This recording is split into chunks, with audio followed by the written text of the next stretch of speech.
اور یہ ولادت کیسی ولادت ہے؟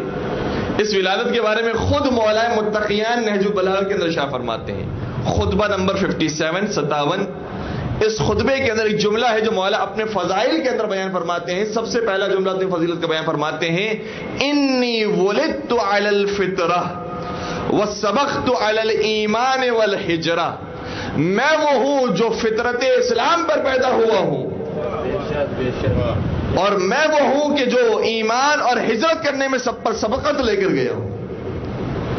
یہ بات آپ نے سن لی، الحمدللہ بات پہنچ بھی گئی، لیکن میں بات کو تھوڑا سا اور آگے بڑھاؤں کہ جو مولا متقیان نے شاہ فرمایا ہے کہ میں فطرت اسلام پر پیدا ہوا ہوں، انی ولدت علی الفطرہ، میں فطرت پر پیدا ہوا ہوں، تو میں مولا متقیان سے دست ادب جوڑ کر عرض کروں گا کہ یا امیر المومنین، صرف آپ تو نہیں ہیں جو فطرت پر پیدا ہوئے ہیں، کیونکہ آپ کی اور آپ کے رسول کی حدیث ہے کہ انہوں نے شاہ فرمایا کل مولود یولد علی الفطرہ، ہر پیدا ہونے والا بچہ فطرت اسلام پر پیدا ہوتا ہے، ہر پیدا ہونے والا بچہ فطرت توحید پر پیدا ہوتا ہے، ہر پیدا ہونے والا بچہ فطرت اور معرفت پر پیدا ہوتا ہے. تو یہ تو سارے بچوں کے بارے میں یہی حدیث ہے، سارے انسانوں کے بارے میں یہ بات ہے کہ جو پیدا ہو رہا ہے وہ فطرت اسلام پر پیدا ہو رہا ہے. پھر آپ نے اپنے فضائل کے اندر کیوں بیان کیا کہ آپ فطرت اسلام پر پیدا ہوئے ہیں؟ تو اس کا جواب ایک اہل سنت عالم دین ابن ابی الحدید معتزلی نے شرح نہج البلاغہ میں لکھا. نہج البلاغہ کا یہ جملہ ہے، اس نہج البلاغہ کی شرح جو اہل سنت عالم دین نے کی ہے، ورنہ اہل تشیع عالم دین نے اور اہل سنت علماء نے بھی کی ہے،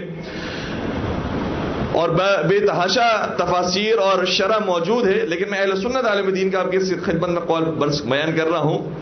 اور یہ وہ اہل سنت عالم دین ہے جنہوں نے اپنی کتاب میں وہ باتیں لکھی ہیں کہ جو ان کے بعد آنے والی کتابوں سے محو کر دی گئی ہیں، ختم کر دی گئی ہیں، آج ہم تک نہیں پہنچ سکی. اگر وہ کتاب نہ ہوتی تو بہت سارے تاریخی حقائق ہم تک نہ پہنچ سکتے. ایسی باتیں انہوں نے اپنی کتاب کے اندر لکھی ہیں. یعنی آپ کو اگر تاریخ کی کچھ باتوں کا مطالعہ کرنا ہو اور دیکھنا ہو تو کسی اور کتاب میں وہ بات نہیں ملے گی سوائے ان کی کتاب کی.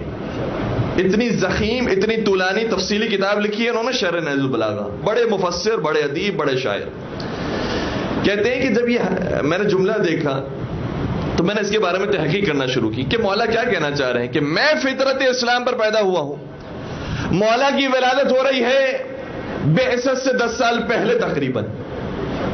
اگر بعثت کے وقت ہو رہی ہوتی اور کہتے ہیں کہ میں فطرت اسلام پر پیدا ہوا ہوں تو بات سمجھ میں آ جاتی کہ ابھی اعلان اسلام ہو رہا ہے، اعلان توحید اور رسالت ہو رہا ہے، اس موقع پر مولا متقیان کی ولادت ہوئی. لیکن ایسا بھی نہیں ہے، 10 سال پہلے ولادت ہو رہی ہے. اب انہوں نے جب تحقیق کی تو پتہ چلا کہ پیغمبر اکرم صحیح ہے کہ 10 سال بعد اعلان نبوت فرماتے ہیں، لیکن آثار نبوت 10 سال پہلے ہی سے ظاہر ہونے لگے تھے. کیا کہنے ہیں بھائی، سبحان آثار نبوت، ملائکہ کے آوازوں کا سننا. اسی طریقے سے کبھی کبھار درختوں کے قریب سے گزرتے تھے اور درخت جھک جایا کرتے تھے پیغمبر کے لیے، سنگریزوں کو اپنے ہاتھوں میں اٹھاتے تھے اور تسبیح پڑھنے لگتے تھے. یہ آثار نبوت پیغمبر اکرم سے جو ظاہر ہوئے ہیں وہ 10 سال پہلے ظاہر ہوئے ہیں. اور مولا نہ صرف یہ بتا رہے ہیں کہ میں اسلام کے اوپر پیدا ہوا ہوں، بلکہ یہ بھی بتا رہے ہیں کہ میں اس وقت پیدا ہوا ہوں جب نبوت کے آثار ظاہر ہونا شروع ہو گئے تھے. دنیا والے یہ تو جانتے ہیں کہ بعثت رسالت کب ہو رہی ہے، لیکن یہ کوئی نہیں جانتا ہے کہ بعثت کے آثار کب پیدا ہو رہے ہیں. میں تمہیں بتاتا ہوں کہ بعثت کے آثار 10 سال بعد نہیں، 10 سال پہلے ظاہر ہونا شروع ہو گئے تھے. درود پڑھ دیجئے محمد و آل محمد.